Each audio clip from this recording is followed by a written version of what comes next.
नमस्कार प्यारे साथियों, आज का क्लास होने वाला है हमारा मानव रोग से संबंधित। जैसे कि दोस्तों फंगस, जिसे हिंदी में कवक कहा जाता है, प्रोटोजोआ, जीवाणु, विषाणु, इन सभी से मानव में कौन कौन सी बीमारी फैलती है, उसका क्या उपचार है, उसके लिए हमें क्या करना चाहिए, सब कुछ दोस्तों बहुत ही आसानी से याद करेंगे। एक ट्रिक के माध्यम से याद करेंगे, आपको रटने की भी जरूरत नहीं होगी। और ये बहुत ज़्यादा इंपॉर्टेंट टॉपिक है। हर एक एग्जाम में दोस्तों बीमारी से रिलेटेड सवाल पूछे ही जाते हैं। ठीक है, तो चलिए दोस्तों हम लोग याद करते हैं बहुत आसानी से।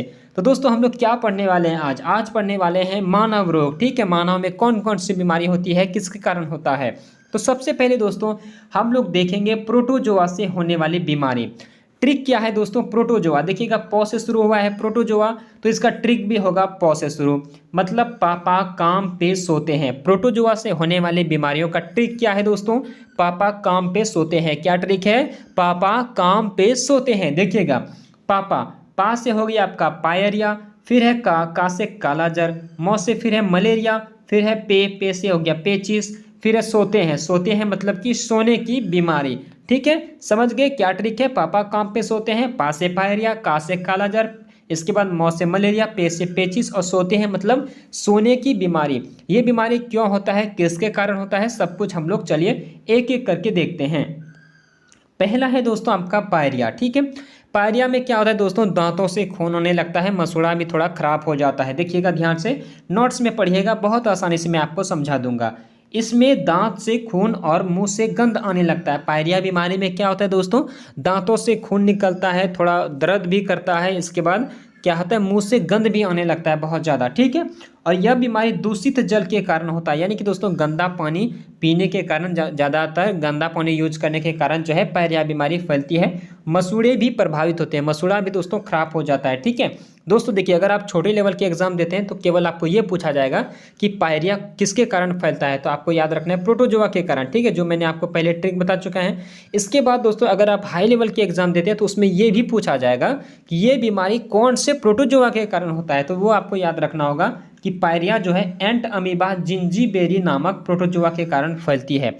किसके कारण दोस्तों, एंट अमीबा जिंजीबेरी नामक प्रोटोजोआ के कारण पायरिया होता है। ठीक है, लेकिन अगर आप छोटे लेवल के एग्जाम देते हैं तो केवल उसमें यह पूछा जाएगा कि पायरिया किसके कारण होता है, तो केवल आपको प्रोटोजोआ टिक कर देना है। ठीक है, चलिए नेक्स्ट देखते हैं कालाजर।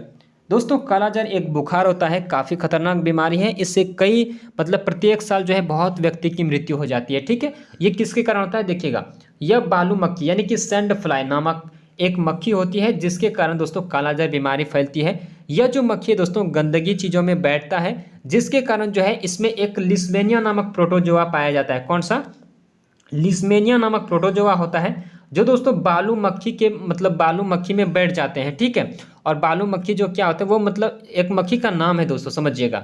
और लिस्मेनिया नामक एक प्रोटोजोआ है जो कि बालू मक्खी नामक एक मक्खी में बैठ जाते हैं, और वो मक्खी हमारे घर के अन्न मतलब जो भोजन है उसमें बैठते हैं, और फिर वो भोजन का अगर हम यूज करते हैं ना तो वो हमें कालाजार बीमारी पकड़वा देता है, यानी कि हमें कालाजार हो जाता है। ठीक है, तो समझ गए आप लोग, यह लिस्मेनिया नामक प्रोटोजोआ के कारण होता है।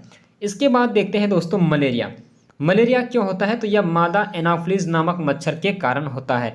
मादा एनाफ्लिस एक मच्छर होता है दोस्तों, जिसमें जो है प्लाज्मोडियम नामक प्रोटोजोआ, कौन दोस्तों, प्लाज्मोडियम नामक एक प्रोटोजोआ होता है जो कि मादा एनाफ्लिस मच्छर में ही बैठते हैं। ठीक है, ये मादा एनाफ्लिस मच्छर में बैठ जाते हैं, और मादा एनाफ्लिस मच्छर जो है वो मानव को काटती है। ठीक है, काटने के बाद क्या होता है कि वो जो प्लाज्मोडियम नामक प्रोटोजोआ है वो मानव में प्रवेश कर जाते हैं, और जिससे कि मलेरिया नामक बीमारी हो जाता है, मतलब कि एक बुखार आता है बहुत ज़्यादा खतरनाक, जिसे मलेरिया कहा जाता है।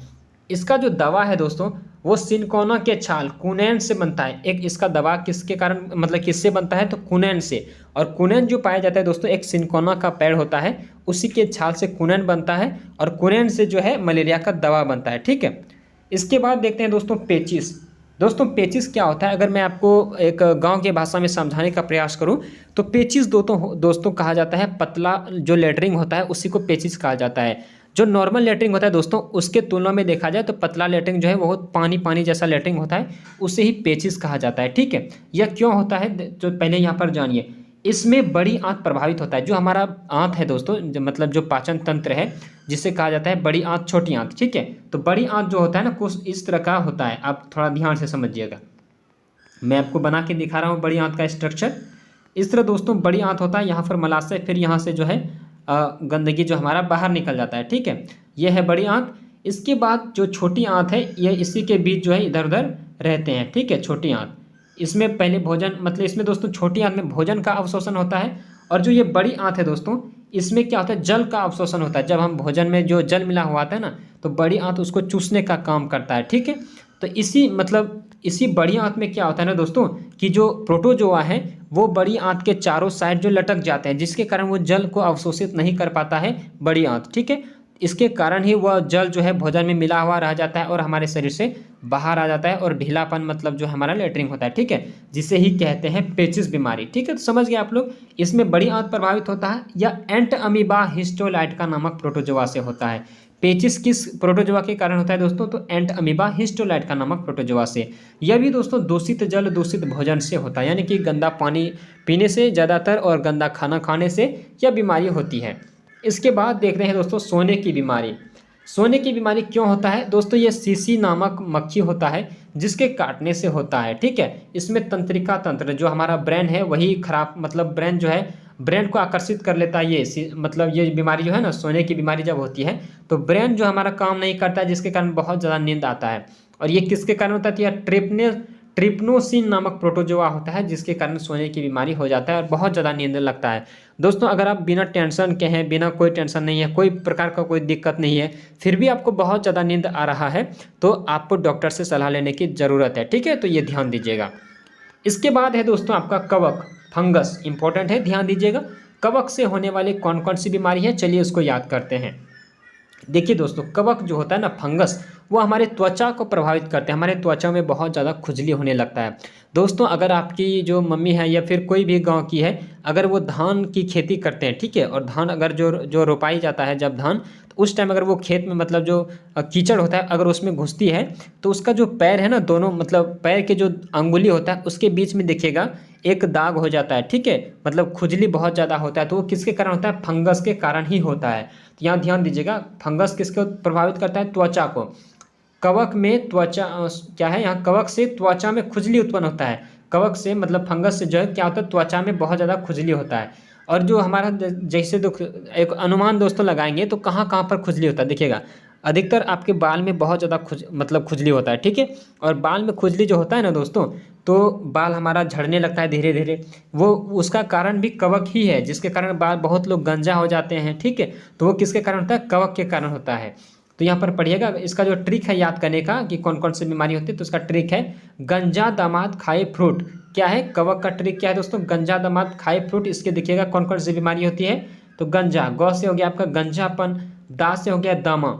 कभी कभी कवक जो होता है दोस्तों हमारे फेफड़ा में चले जाते हैं, जिसके कारण हमें सांस लेने में दिक्कत होती है और हपसे मतलब हपसने लगते हैं। ठीक है, उसको कहा जाता है दमा रोग। तो ये दमा भी होते हैं। फिर दो से है दाद, फिर खाए, तो खा से है आपका खाज या खुजली। ठीक है, फ्रूट, इसके बाद एथलीट फुट या फिर एक्जिमा, एथलीट फुट या फिर एक्जिमा। तो ये सारी बीमारी होती है दोस्तों कवक के कारण। इसका ट्रिक आपको याद रख लेना है, गंजा दामाद खाए फ्रूट। गौ से गंजापन, दा से दामाद, दा से दमा, दौ से दाद, खाओ से खुजली, और फ्रूट से हो गया एथलीट फुट या फिर एक्जिमा। ठीक है, तो चलिए हम लोग मतलब कवक और फिर प्रोटोजोआ से देख लिए। अब हम लोग देखते हैं दोस्तों बैक्टीरिया से होने वाले रोग। चलिए दोस्तों हम लोग अब देखते हैं जीवाणु यानी कि बैक्टीरिया से कौन कौन सी बीमारी होती है। इसका कितना मज़ेदार ट्रिक है, ध्यान दीजिएगा। बैक्टीरिया, अगर आपको ट्रिक याद नहीं रहता है तो इस प्रकार याद रखिएगा। बैक्टीरिया को बोलेंगे बैक्टीरिया, क्या बोलेंगे, बैक्टीरिया, बैक्टीरिया, बैक्टीरिया। क्या बोलेंगे बैक्टीरिया को, कि बैक्टीरिया पंडित जी का टीका न्यू है। क्या बोलेंगे, बैक्टीरिया पंडित जी का टीका न्यू है। तो इससे कौन कौन सी बीमारी होती है, प से हो गया आपका प्लेग। ठीक है, प से कौन सी बीमारी हुआ, प्लेग। डी से डिप्थीरिया, तो से तपेदिक। इसके बाद है टी से होगा दोस्तों टिटनस, टाइफाइड और टीबी। इसके बाद है का से काला खांसी, कुष्ठ रोग। इसके बाद न्यू से निमोनिया, है से हो गया आपका हाइजा। ठीक है, कितना आसान है। देखिएगा जीवाणु बैक्टीरिया, तो हम लोग क्या बोलेंगे, बैक्टीरिया को बैक्टीरिया, इस तरह याद रिलेट करेंगे अपना रिलेशन में। बैक्टीरिया पंडित जी का टीका न्यू है। क्या बोलेंगे बैक्टीरिया को, बैक्टीरिया पंडित जी का टीका न्यू है। तो प से फिर से बोलेंगे एक बार, प्लेग। डी से डिप्थीरिया, तो से तपेदिक, कॉस, इसके बाद यहाँ है टी से टिटनस, टाइफाइड, टीबी। 3 बीमारी होता है। का से काला खांसी और कुष्ठ रोग। न्यू से न्यूमोनिया, है से हाइजा। तो दोस्तों बैक्टीरिया से कौन कौन सी बीमारी होती है? प्लेग, डिप्थीरिया, तपेदिक, टिटनेस, टाइफाइड, टीबी, काला खांसी, कुष्ठ रोग, हाइजा और निमोनिया। तो दोस्तों एक बाकी रह गया विषाणु, उसको हम लोग नेक्स्ट वीडियो में बहुत ही डिटेल से समझने का प्रयास करेंगे, क्योंकि विषाणु से बहुत ज़्यादा रोग बीमारी होते हैं, तो उसको इस वीडियो में हम लोग कवर नहीं कर सकेंगे। तो उम्मीद करता हूँ दोस्तों कि आप सभी को यह वीडियो अच्छी लगी होगी। वीडियो अच्छी लगी हो तो वीडियो को लाइक और अगले वीडियो के लिए हमारे चैनल को सब्सक्राइब करके बेल आइकन को ऑल पर सेलेक्ट जरूर कर लीजिएगा। धन्यवाद दोस्तों, मिलते हैं आप सभी से फिर एक अगली वीडियो में।